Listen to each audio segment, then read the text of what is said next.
자, 심층 인터뷰. 오늘은 바이오의 큰형 셀트리온에 대해서 이야기를 나눠보겠습니다. 3프로TV 이주호 기자님 나오셨습니다. 네, 안녕하세요. 안녕하십니까. 안녕하세요. 네. 주말 잘 보내고 계시죠? 네.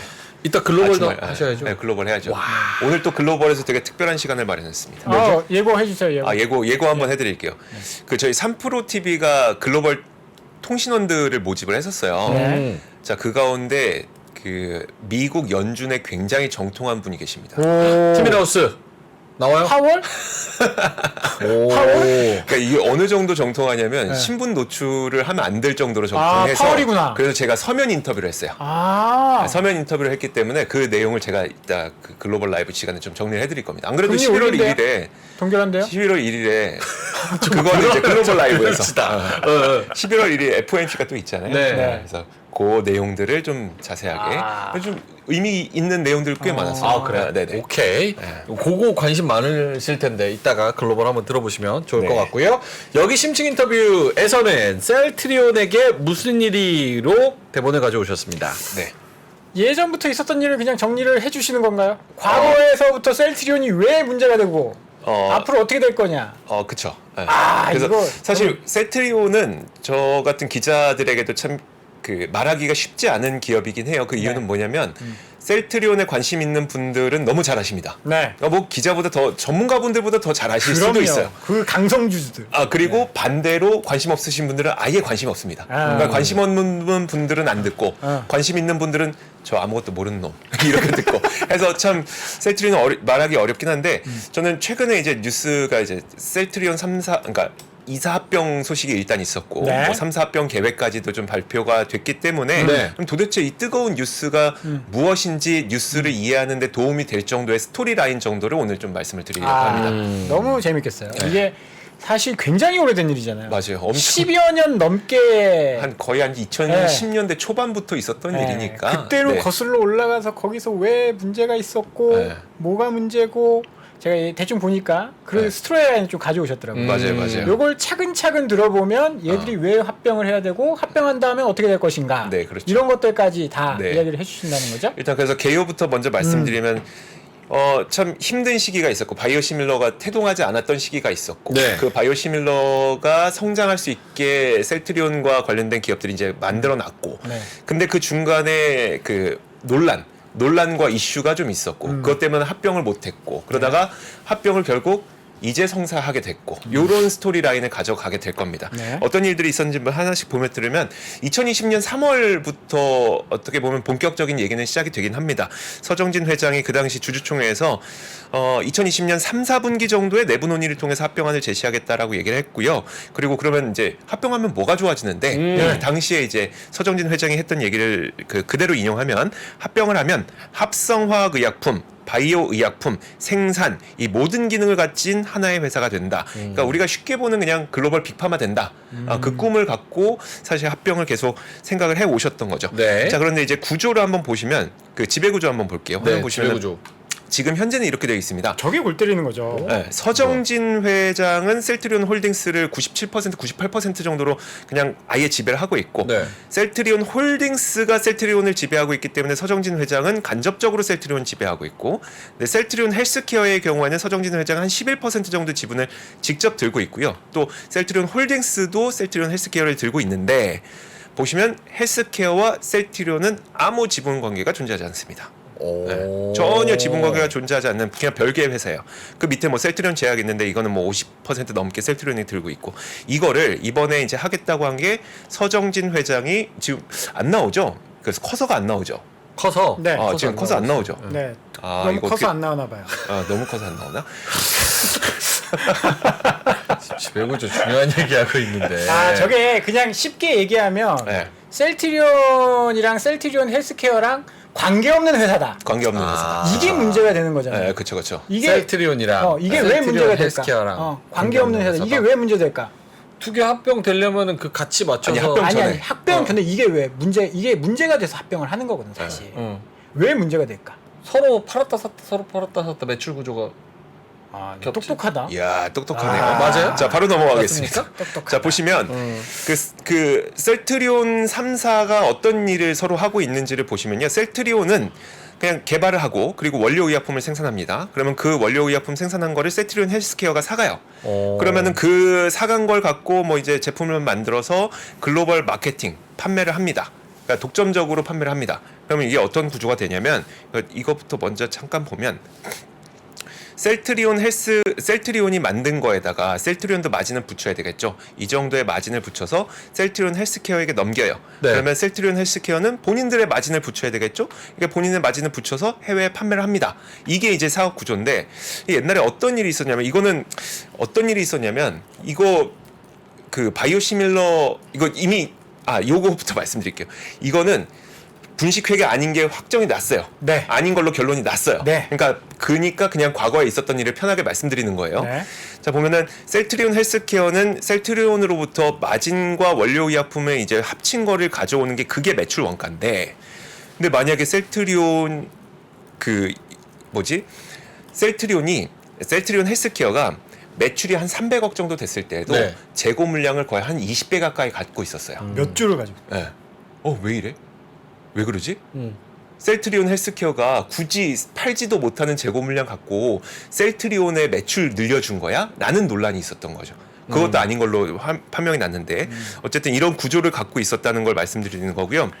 그래서 이제 그러다가 셀트리온 헬스케어 이제 문제가 됐던 거는 뭐냐면 그게 그 당시에 제 기억으로는 왜 문제가 되냐.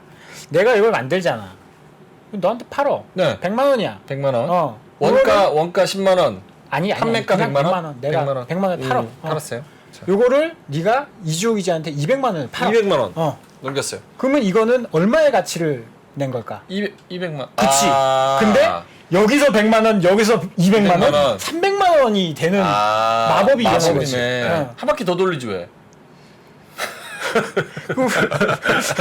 그것까지는 우리 생각을 못했나 봐. 약간 뻥튀기 되는 그런 그런 모습이 그러니까. 보이는 거죠. 원래는 이게 내 자회사면 연결 기준으로 네 매출은 나한테 안 잡아. 그렇죠. 내 매출은 너한테 안 잡아야 되거든. 현실적으로 잡히니까. 현실적으로 그냥 노멀한 회계 방식으로 보면 그렇게 돼야 되는데 너도 100만 원, 나도 200만 원 이래서 300만 원을 벌었네. 그런데 보니까 내가 너한테 100만 원을 팔았는데 네가 이주호 기자한테 200을 판 줄 알았는데 네가 다 떠안고 있었던 거야. 몇 조를. 이건 뭐야? 뭐야? 아니 팔지도 못하고 왜 떠안고 있냐고. 몰라요. 그 나도 모르지. 그래서 조사가 들어간 거야. 그래서 조사가 들어간 거예요. 2018년에 그래서 조사가 들어간 그런 문제들이 있었다라는 거지. 2010년 초반에. 매출은 그거고. 그러면 네. 다른 논란도 또 뭐가 있었냐면 근데 그게 결국은 다른 회사인데 그 부풀려지는 게 뭐가 문제가 됩니까? 왜냐면 둘 다 직간접적으로 서정진 회장이 그렇지. 지배하고 그렇지. 있으니까요. 네. 다 우리가 형제인 거야. 형제? 그럼으로써 한몫. 누가 피해를 봐요? 그렇게 부풀려짐으로써? 회계상 문제가 생기는 네. 거지. 네. 한 개의 회사가 다른 그 페이퍼 컴퍼니 같은 거 생겨서 매출을 다 밀어낸다고 생각해봐. 그러면 나의 회계는 깨끗한 회계가 아닐까? 아닐 가능성이 높죠. 그래서 안 되는 거고 아. 관계 지분이 있으면 연결로 해서 회계 처리를 하라라는 우리나라 규정이 있는데 아하. 그게 한 사람 지분이 아니고 아까 본 것처럼 하나는 홀딩스가 가지고 있고 하나는 서정진 회장이 가지고 있어서 문제가 됐었죠. 정보의 착시 현상이 생길 수도 있다. 매출이 그렇게 보일 수 있는데 근데 네. 그러면 그걸 계속 말씀을 드리고 끝내야 될 것 네. 같아요. 여기서 안 하면 안 될 것 같아서. 오케이. 근데 이제 그 바이오시밀러의 특성이 하나가 있었고 그다음에 이제 사업 초기라는 특성이 하나가 있었는데 일단 바이오시밀러가 판매를 하기 위해서는 그러면 시판 허가가 나잖아요. 그럼 시판 허가가 났다. 그럼 지금부터 만들자 하면 늦습니다. 그래서 네. 그렇게 안 하고 미리 만들어 놔요. 미리 만들어 놓고 판매 딱 시판 허가가 났고 바로 판매를 할 수 있도록 재고를 쌓아둡니다. 그럼 재고를 쌓아뒀는데 그 재고를 쌓아서 팔아야 되잖아요. 근데 시장 초기다 보니까 많이 못 팔잖아요. 그럼 재고량이 많아지게 돼요. 그래서 그거를 실제로 이제 그 셀트리온 헬스케어의 나중에 이제 재고량 대비 매출액을 비교를 해보면 나중에는 1년 미만으로 낮아집니다. 근데 그러니까 이거죠. 처음에는 덜 팔리는데 많이 만들어놨고 왜냐하면 팔아야 되니까 만들어놨고 그리고 또 한 가지 문제점이 뭐가 있었냐면 그 유통기한이라는 게 존재했었어요. 바이오 의약품은 유통기한이라는 게 존재해서 오늘 제가 하는 얘기는 이제 김수원 센터장 네. 저희 언더스탠딩에도 자주 나왔던 김수원 센터장의 도움을 많이 받았다는 걸 먼저 말씀드릴게요. 그분의 이야기를 많이 차용을 하는데 그 유통기한이 다가온 것들 그러면 재고평가 손실로 이거 회계에 넣어라 라는 이슈가 또 있었어요. 근데 이제 바이오시밀러의 유통기한은 되게 초저온에서 보관을 하기 때문에 유통기한이 갱신이 됩니다. 예? 갱신이 되고 그걸 다시 허가 받으면 돼요. 그럼 그런 입장에서 이걸 재고평가 손실 내야 됩니까? 안 내야 됩니까의 논란이 있었던 거예요. 내지 말아야지. 그거는 이제 그 결론이 난 거죠. 그 내 세부 내용은 저희가 모릅니다. 공개가 안 됐기 때문에. 하지만 결론은 결국 고의 분식 회계는 아니라고 결론 났으니까 넘어갔죠. 네, 넘어간 거고. 그거 이제 회계적으로 어떻게 하겠다고 정해진 거고. 또 뭐가 있었냐면 이것도 있었어요. 그 재고자산 평가 손실이라고 해서 이게 바이오 의약품, 그러니까 특히 헬스케어가 이제 그 유통사에게 해외 유통사에게 넘기잖아요 물량을. 네. 근데 해외 유통사들에게 마진을 30%를 주기로 한 거예요. 네. 근데 바이오 의약품은 가격이 변하잖아요. 네. 근데 가격이 떨어지게 되면 그 나중에 이제 제가 넘겼어요. 물건을 넘길 때 가격이 100만 원인데 네. 그래서 30만 원 정도의 마진을 남길 걸로 했어요. 네. 근데 가격이 떨어져서 판매한 게 90만 원 됐어요. 근데 30만 원 마진 지켜줘야 되잖아요. 그렇죠. 10만 원 줘요? 분기마다 정산을 해줬단 말이죠. 어. 분기마다 정산을 해줬는데 문제가 뭐냐면 네. 그 분기마다 정산을 한 건 괜찮아. 근데 이게 유통사마다 계약 기간이 좀 달랐대요. 어떤 데는 1년, 어떤 데 반년. 막 이러면 반년 분기별로 정산하는데 반년짜리를 미리 정산해놔? 안 되죠. 요게 논란이 됐었던 거예요. 그러니까 이 셀트리온 측의 입장에서도 하는 말이 바이오 시장의 특성을 그 고려한 회계가 좀 필요하다라는 얘기가 또 있었고요. 또 이것도 있었어요. 그 판권 매각. 그러니까 셀트리온 헬스케어가 사실 처음에 시작할 때는 아무것도 없다가 해외 시장 개척한 거잖아요. 네. 개척을 했으면 이제 그 셀트리온 헬스케어는 사실 아무것도 없는 상태에서 개척을 했기 때문에 판매 권한이라는 게 영업 네트워크로 생긴 거죠. 처음에는 이 판권이라는 게 제로의 가치를 갖고 있다가 시간이 지나니까 이게 엄청난 가치를 갖게 된 건데 그 가운데 국내 판권이 있어요. 네. 국내 판권을 사실 넘겼단 말이에요. 근데 국내 판권을 넘길 때 얼마를 받았어요. 근데 그거를 매출에다가 적시를 한 거예요. 근데 이거 아니 판권이라는 그 무형 자산을 넘겨서 이익을 벌어들였으면 영업 외 이익으로 넣어야 되는 거 아니야? 라는 논란이 있었어요. 근데 이걸 왜 매출에 넣었어? 근데 이제 거기에 대해서는 사실 이거는 뭐 기업의 설명은 아니지만 김수원 대표님께서 설명해 주셨던 부분이 되게 인상 깊었던 게 뭐냐면 예전에 한미약품 사태 기억나세요? 그러니까 판권, 라이선스 아웃했을 때 사종가 이게 매출에다 넣었었잖아요. 네. 사실 그 라이선스라고 하는 것도 해외 판매 권리란 말이에요. 그렇죠. 그러면 그건 사조를 왜 매출에 매출에 넣었어? 넣고 왜 이건 되고 이건 안 돼? 이런 논란들이 있었던 거예요. 그러니까 그러다 보니까 이 논란이 어떤 식으로 이게 정리가 됐는지는 정확하게 알 수 없으나 고의적인 회계 분식은 아니었던 걸로 판명이 났기 때문에 근데 사실 요게 합병의 문제가 됐던 거죠. 이런 그 분식 회계, 뭐 매출 부풀리기 이런 논란이 있으니까 합병 자체를 추진을 할 수가 없었는데 문제가 뭐냐면 이 바이오 시장이 너무 뜨거워지고 있는 거예요. 바이오 시장이 너무 뜨거워지다 보니까 경쟁이 너무 심화가 돼요. 그럼 경쟁이 심화되면은 바이오 시장에서 살아남기 위해서 뭐 가격 경쟁력을 한다든지 아니면 수익성을 높인다든지 이런 방법을 써야 되는데 얼만큼 그 뜨거워지고 있는지 한번 볼게요. 네. 지금 화면에 보시는 게 아래 숫자 보이시죠? 바이오시밀러 승인 연도별 승인 개수입니다. 계속 늘어나고요. 그리고 바이오시밀러 시장 자체도 굉장히 빠르게 늘어나고 있는 상태예요.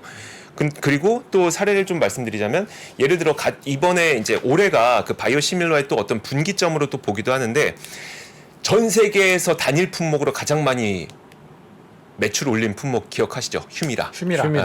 그것만한 게 없는데 휴미라가 올해 1월에 이제 풀렸고 그것 때문에 사실 우리가 생각하는 빅파마들은 원래 이제 우리는 오리지널로 승부하고 다른 기업들은 제네릭으로 승부하고 뭐 이런 전략이었다면 바이오 시장은 좀 다릅니다. 바이오 시장은 빅파마들조차 우리도 바이오 시밀러를 들고 들어가고 있는 추세예요. 왜냐하면 그 암젠도 그래서 암제비타라고 해서 휴미라의 첫 번째 바이오시밀러 딱 올해 1월에 출시를 했고요. 삼성 바이오에피스 7월에 미국 출시했고 셀트리온도 7월에 미국 출시를 했습니다. 베링거 인게라임, 산도스 이런 기업들도 지금 준비하고 있고 네. 그리고 지금 요즘에 우리나라 전 세계에서 굉장히 핫한 바이오시밀러 가운데 하나가 스텔라라 바이오시밀러거든요. 이것도 전 세계 5개사가 지금 준비하고 있는데 국내 3사랑 암젠 또 하나 더 있어요. 외국계 기업. 정말 많은 기업들이 지금 다 준비를 하고 있으니까 보니까 바이오시밀러가 너무 경쟁이 치열해지는 겁니다. 그러다 보니까 여기서 살아남기 위해서는 뭔가 수단이 필요한 거죠. 합쳐서 효율성을 좀 더 높이겠다. 네, 그거를 지금 바로 좀 보자면 네. 그러면 이론적으로 셀트리온 쪽에서 하고 있는 말은 이겁니다.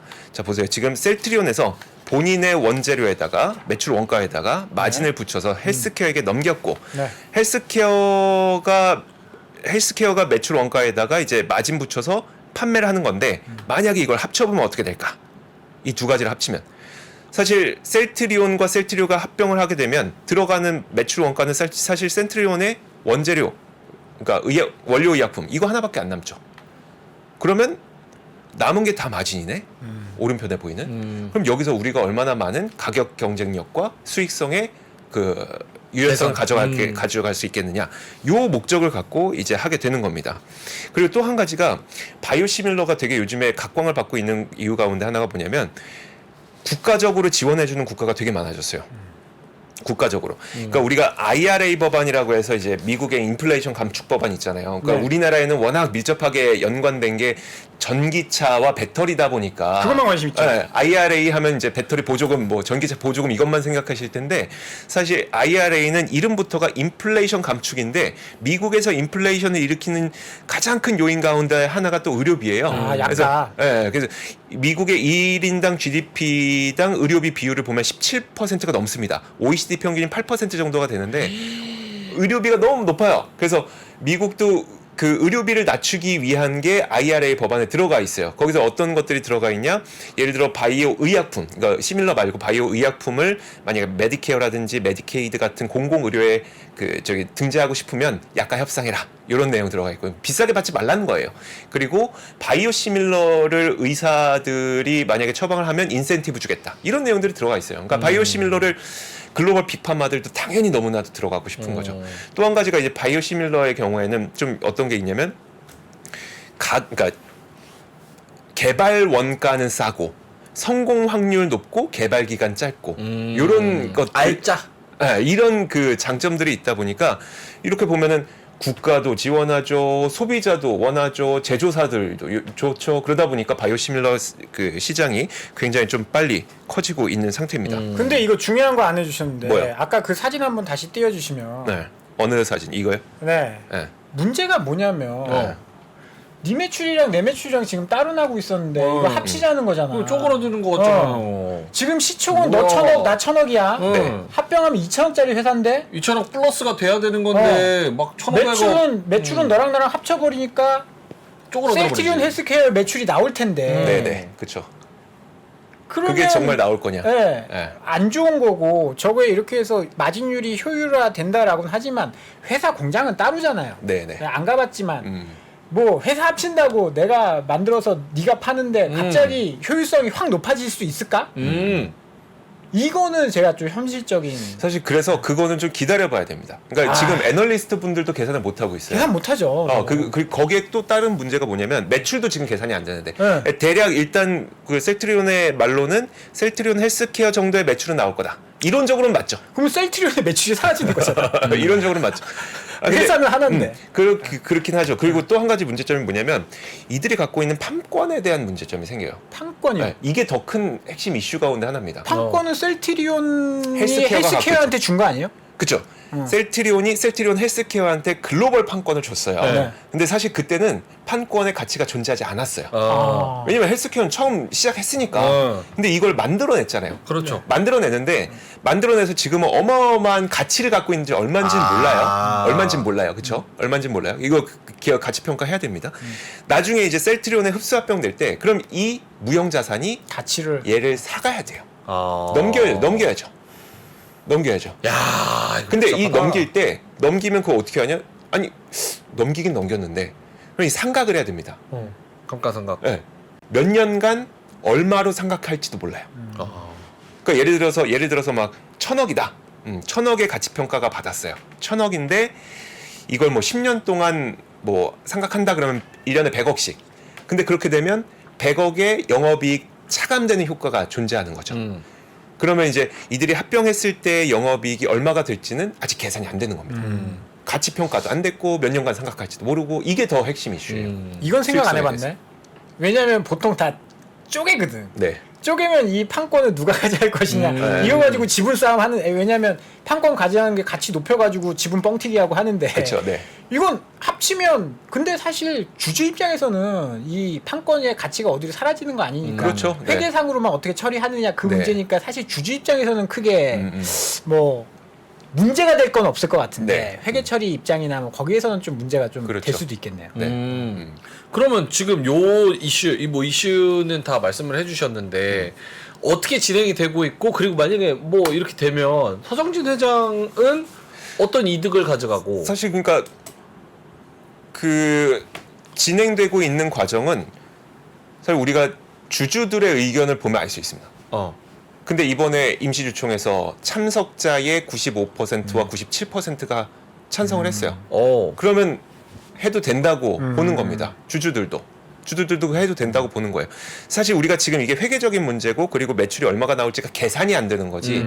주주들이 가장 중요하잖아요. 주인이니까. 그들은 이거 합병하는 게 더 맞다고 보는 겁니다. 왜요? 지금. 일단 이게 그 지금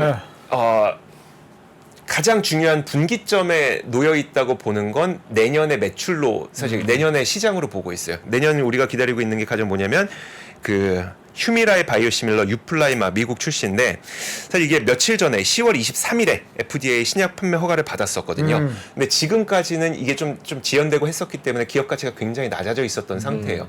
만약에 지금 합병을 해서 이게 정말 미국에서 잘 팔려서 매출이 잘 나오게 된다. 그러면 굉장히 합병하기 좋은 시점이 기업 가치가 높아지기 좋은 시점이 되는 거죠.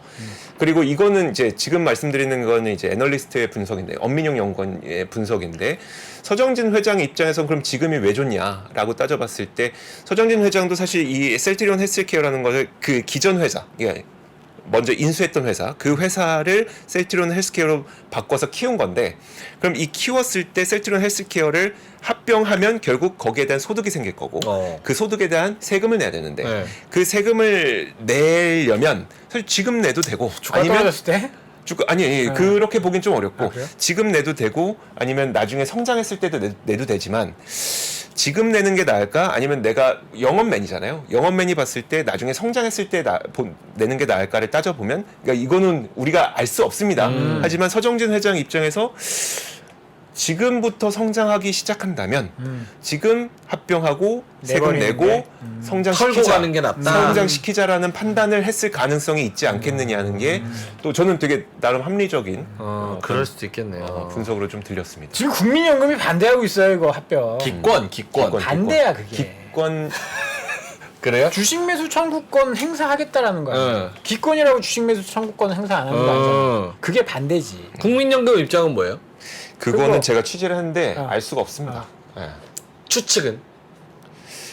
주식 매수 청구권이죠. 그러니까 사실 다 그거지. 그러면 왜냐하면 보세요. 국민연금은 우리가 투자하는 것처럼 야 성장성 보이는데 이렇게 투자할 수 없습니다. 그러면 안 돼. 그런 거 같던데. 아니야. 그렇게 할 수는 없습니다. 그러면 국민연금이 배임이 돼 배임. 맞아요. 예. 그래서 그럼 국민연금이 지금 선택할 수 있는 거는 야 지금 그 주식 매수 청구권을 하면 어떻게 돼? 그러니까 수익이 얼마가 나? 라는 걸 따져봤을 때 14만, 그러니까 15만 원 아래잖아요. 그러니까 국민연금 입장에서는 주식 매수 청구권이 낮습니다.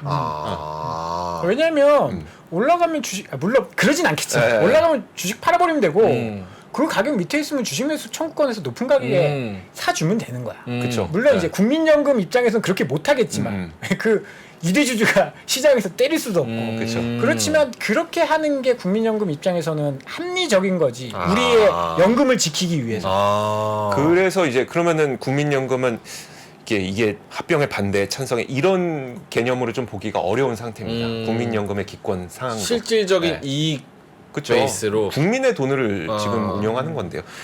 뭐 그렇게 하더라도 서정진 회장은 그 돈이 뭐 1조가 넘게 들어가더라도 가더라도 하겠다. 일단 고하겠다라는 게 서정진 회장 입장이고. 네네. 그렇죠.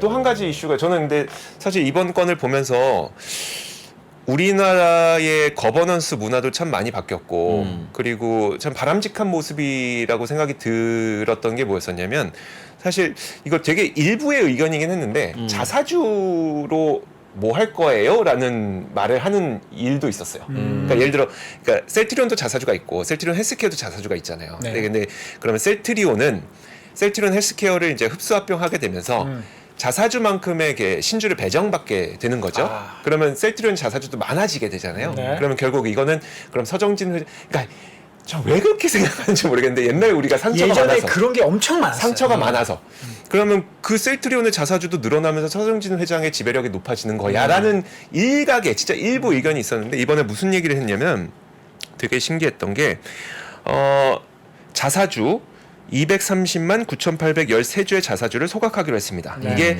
3,599억 원 규모의 셀트리온 자사주인데 이게 어느 정도의 규모냐면 합병 후 셀트리온 헬스케어가 보유하고 있던 자사주에 배정될 만한 합병 신주 수량입니다. 그러니까 늘어나지 않게 하겠다. 자사주로 대주주의 지분율을 높이는 마법을 부리지 않겠다. 네.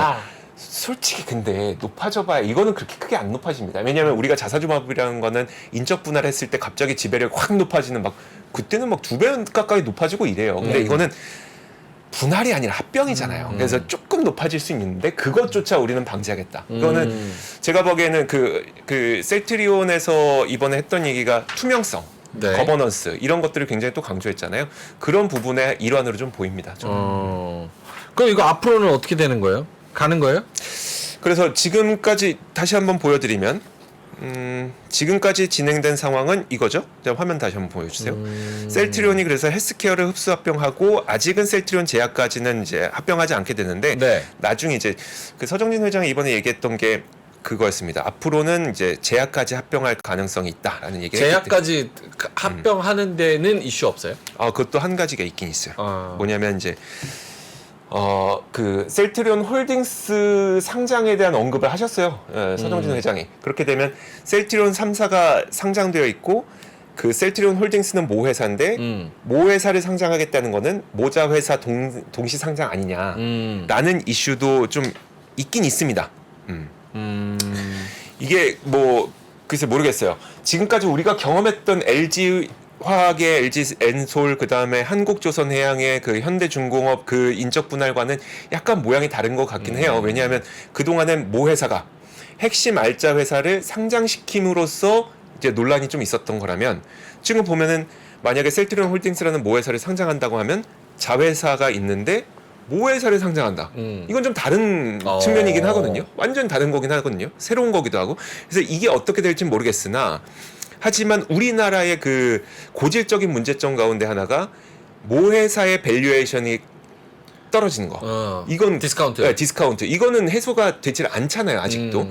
근데 예를 들어서 셀트리온 홀딩스는 하고 있는 게 딱 두 가지입니다. 배당 수익률과 상표권. 이 두 가지밖에 안 되는데 그럼 결국은 셀트리온 3사의 밸류에이션이 셀트리온 홀딩스의 밸류에이션이 돼야 되는데 그렇죠. 과연 이게 될 수 있을 거죠. 우리나라 환경에서. 현실적으로 그게 안 나타나던데. 그래서 그런 이게 문제점이라고 보기는 어렵고 사실 근데 그런 상태에서도 정말 상장하실 겁니까에 대한 질문 정도는 해볼 수 있을 것 같습니다. 네. 이거 아까 96%, 97% 주주가 찬성했다는 거는 참석자. 어디 주주? 주주총회에서 제가 어디 뭐 셀트리온 주주? 임시주주총회에서 해야 참석자의 뭐 몇 프로 이상이 그쵸. 참석해야 안건이 넘어가잖아. 아니 그러니까 헬스케어 주주들이 있을 거고 셀트리온 그래서 주주 한쪽이 다를 거 아니에요? 95%고 한쪽이 97%예요. 95, 97. 네네네. 주주들은 이게 좋은가 보네. 이렇게 합병하는 게. 글쎄. 아니 뭐 조심스러운 게 있어요? 전 아예 몰라서. 나는 그 주주총회 97, 95면 완전 압도적으로 다 합병하면 참석자니까 땡큐지. 참석자. 거기에 참석자니까 그래서 아까 주식 매수 청구권이 제일 중요하다고 얘기했잖아. 1조 넘어가면 못 하는 거죠? 네. 지금 아니 못하는 걸로 알았는데 왜냐면 1조 정도 마련해놨다 했으니까. 네. 근데 서정진 회장은 넘어가도 하겠다라고 했으니까요. 네. 블러핑 아니에요? 뭐 말은 그렇게 하니까. 그러니까 내가 알기로는 국민연금이 반대하면 금액 이게 셀트리온이나 헬스케어 다 사야 되면 1조 5천억인가 돼야 네네. 돼가지고 네.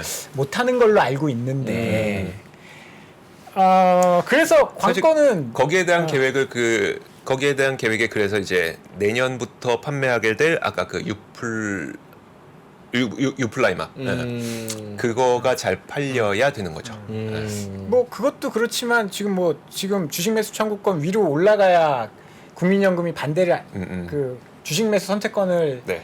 그 뭐 안 할 테니까 신청 뭐라고 하냐 그거 단어 뭐요? 행사 안 할 테니까 뭐 여기는 지금 자사주 산다고 하고 자사주 소각한다고 하고 지금 셀트리온 난리가 났어요. 제가 아까 주가, 말씀 잘못 들었었는데 주가 올리려고. 그거 10월 23일에 미국 FDA 신약 허가받은 거 그거 렘시마이스시 렘시마이스. 그거 네, 진펜트라. 네. 네. 그게 사실 이거 국민연금 주식 매수 선택권 청구권. 행사 청구권 전날 아마 뭐 FDA 승인 났을걸요? 아니요. 23일이니까. 뭐 하여튼 26초 같은 날. 그 금방에 났는데 네. 그때 난리가 났었지. 그거 아주 큰 뉴스, 올라가야 될 뉴스인데 주식 매수 선택권 우리 기권하겠다 국민연금이 그러면서 주가가 와장창. 그런데 서정진 회장이 나는 뭐 자사주 소각하겠다 그쵸. 막 그러면서 주가가 네. 다시 불기둥. 그래서 지금 셀트리온 합병의 핵심은 주식 매수 선택권 가격 위로 올라오느냐 그렇지 않느냐. 이게 단기적으로는 그렇죠. 단기적으로는 핵심이 좀 되지 않을까. 합병을 하는 게 지금은 드라이브가 걸리고 있나 보네요. 오케이. 알겠습니다. 자, 그러면 셀트리온의 현재 상황에 대해서 우리 심층 인터뷰 3프로TV 이주호 기자님과 함께 했고요. 이주호 기자님은 이따가 또 글로벌 라이브에서 또 함께하게 되니까 많은 시청 부탁드립니다. 심층 인터뷰 3프로TV 이주호 기자님이었습니다. 고맙습니다. 감사합니다.